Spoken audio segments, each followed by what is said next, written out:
Andrea Ambrogi, muy buenas noches. Jaime, buenas noches. Tu apellido debe ser algo así como sirio, ruso, no sé de qué parte. Es italiano, Jaime, pero mexicano, a mucha honra. Era broma. Andrea Ambrogi, pues italiano, ¿no? Así. Oye, bueno, lo que nos convoca es el asunto del índice global de impunidad que fue elaborado por la Universidad de las Américas, en Puebla. Así es. Aquí está, a lo mejor se puede ver. Y que es un índice muy interesante porque, bueno, comentabas tú cómo nace este índice. Así es. Bueno, el doctor Derbez, quien dirige la Universidad de las Américas Puebla, es miembro del Consejo Ciudadano de Seguridad y Justicia del Estado, en el cual tengo el gusto de presidir. Y tú, aparte de presidir ese consejo, eres miembro del Consejo Nacional de Seguridad y Justicia. Estás junto Consejo con Marilena Morera. Es correcto, Alejandro Martí, Edna Jaime y Miguel Treviño. ¿Y tú? Los cinco somos invitados permanentes de la sociedad civil y participamos en el Consejo Nacional de Seguridad Pública. ¿Cómo llegaste tú a ambos consejos, a presidir uno y a estar en el otro? ¿Por qué? Bueno, en el Consejo de Puebla, a invitación del Ejecutivo de Puebla, del gobernador, porque le externamos nuestra preocupación por el tema de seguridad en el momento que venía el cambio de gobierno. Sí. Y entonces nos invita a participar como miembros de la sociedad civil para hacer ese enlace entre el gobierno y la ciudadanía en temas de seguridad, porque pues, es evidente que hay un divorcio, hay un alejamiento, y nosotros buscamos hacer ese puente, ¿no? Esa comunicación. ¿Y el nacional? Y en el nacional hay una convocatoria, tienen a bien los miembros del Consejo de Puebla proponerme, y bueno, después de una selección... ¿Pero tú tenías alguna relación en particular con los temas de seguridad y justicia o por qué? Bueno, ya tenía más de 3 años participando en el de Puebla. Yo soy empresario y cuando empiezo a participar en el de Puebla, bueno, me interesa mucho el tema. Tú eres muy joven, tienes 40 años, ya me dijiste. Bueno, pues muchas gracias. Por lo cual nos da mucha envidia a muchos. Pues muchas gracias. ¿Y eres empresario de qué? Yo soy desarrollador inmobiliario, Jaime. Así es. Y bueno, cuando empezamos a participar en Puebla, en los temas de seguridad y justicia, desde mi óptica personal, el problema con el que nos enfrentamos en México es la falta de castigo, porque tú puedes seguir haciendo leyes, puedes seguir incrementando las penas, puedes seguir teniendo más policías, pero lo que vemos que no funciona es que no hay castigo o sanción a aquellas conductas antisociales o delictivas. Se dice que hay una impunidad en los delitos. Así es. Del 98-99%. Así es, bueno, y empezando porque no denunciamos, los ciudadanos no denunciamos. Sí, pero no denunciamos porque no hay consecuencias, ¿para qué? Así es, bueno, además de que muchas veces lo consideramos tardado, que no tiene ningún objetivo, no alcanzas ningún objetivo con denunciar, también se tiene miedo a las represalias. Entonces sí, es toda una cadena, pero empieza por la falta de denuncia, que es la famosa cifra negra que en México es alta. Bueno, pues analizando en qué lugar estábamos en el tema de impunidad en el mundo, nos dimos cuenta que no existía un índice, no había un ranking, no sabíamos qué tan mal estábamos. Y le propongo al doctor Derbez, a la Universidad de las Américas, que se genere el primer índice, aprovechando que ellos, pues, es una universidad con mucho prestigio y con grandes investigadores. Y así surge, Jaime, el primer índice global de impunidad, en el que México, desafortunadamente, no queda bien rankeado, queda en los peores lugares. Estamos, ¿no? Muy mal. Sí, aunque no todas las noticias son malas. Pero antes de pasar a las buenas, sí. Son 59 países o 60.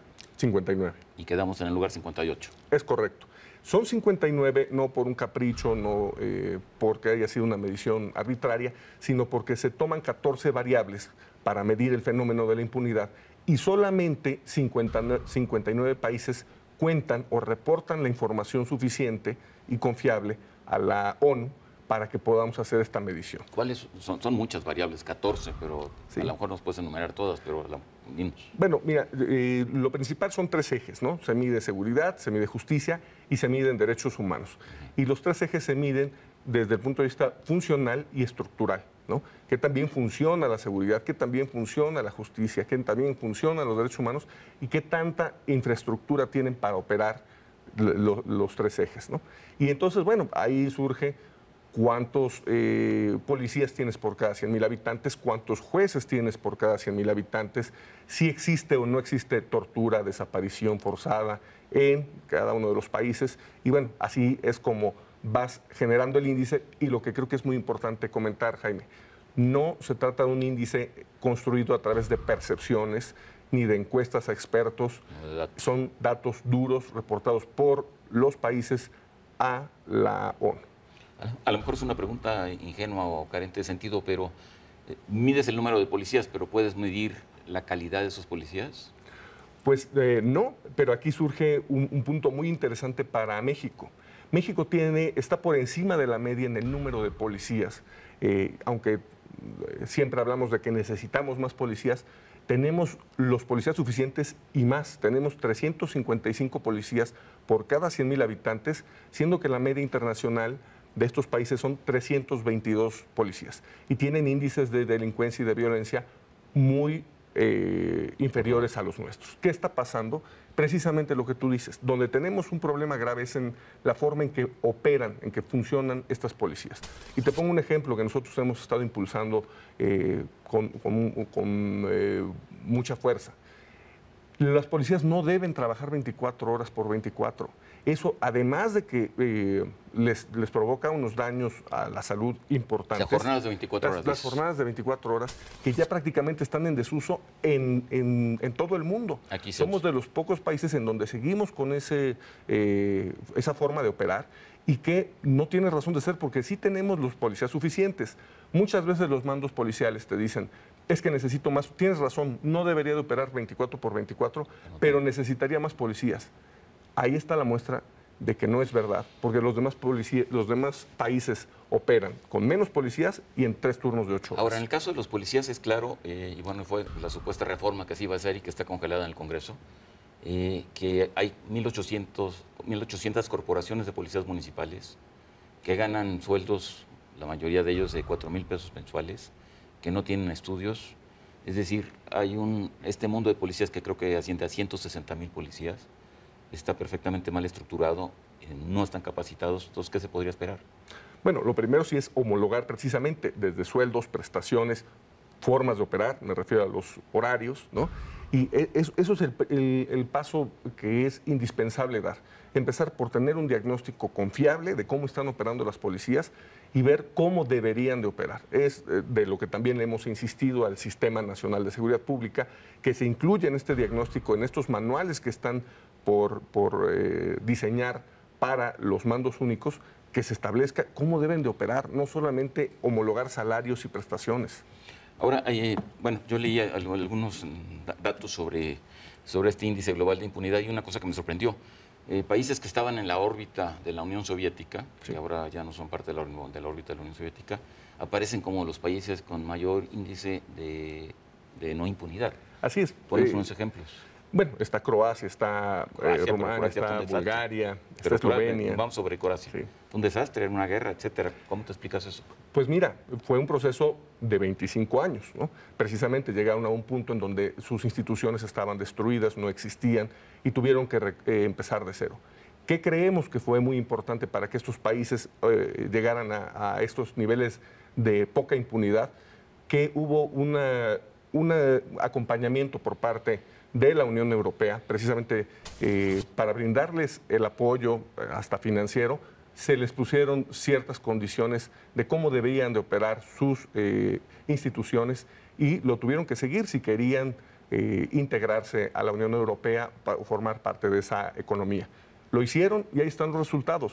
Se tardaron 25 años, pero sí es posible revertir una situación de impunidad en donde los derechos humanos no existían. O sea, la lección elemental es sí se puede, si se quiere, y hay recursos. Sí se puede, si se quiere, si hay recursos y si hay diagnóstico, Jaime. Si tomamos...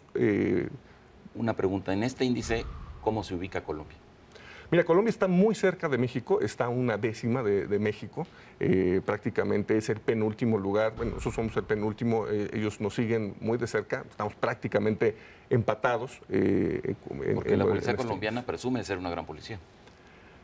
Bueno, pero no nada más estamos midiendo el tema policial, hay que verificar en el caso puntual de Colombia qué le está afectando, si son sus instituciones de justicia, si son las violaciones a los derechos humanos o es la forma en que la policía opera. Eso habría que revisar con mucha puntualidad en dónde es a donde a ellos les pega, porque pues el índice no se pondera como uno lo quisiera hacer, Sí, claro. sino simple y sencillamente sale de acuerdo a la medición, ¿no? Ahora, sí te das cuenta de una cosa, ¿no? Hay como dos visiones en México sobre el problema de la delincuencia.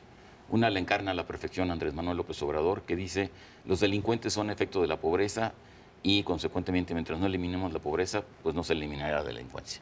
Y otra es la visión que tú estás sosteniendo, con la cual estoy totalmente de acuerdo.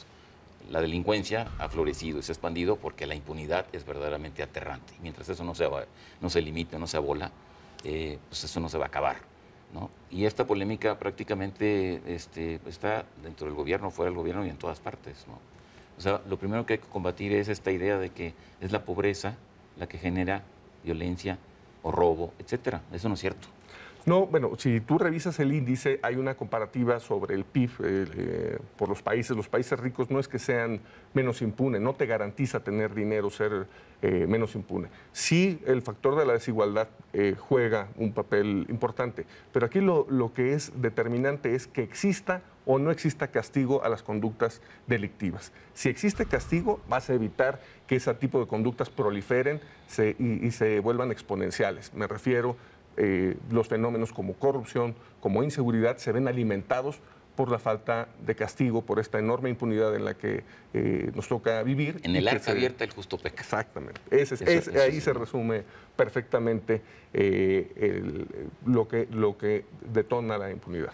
Y hecho el informe, y aquí lo tenemos, te agradezco mucho que me lo hayas traído y lo voy a leer con mucho detenimiento, ¿qué es lo que sigue para ti y para, no sé, para la Universidad de las Américas? Bueno, se va a hacer el índice ya a nivel local, se van a estudiar por entidad federativa qué tan impune es cada estado y en dónde tienen ciertas deficiencias. Esto con el ánimo precisamente de que puedan generar políticas públicas muy concretas, muy puntuales para abatir la impunidad. Y ya desde podemos sacar una conclusión para México. México en donde debe de invertir no es en más policías, sino en más jueces.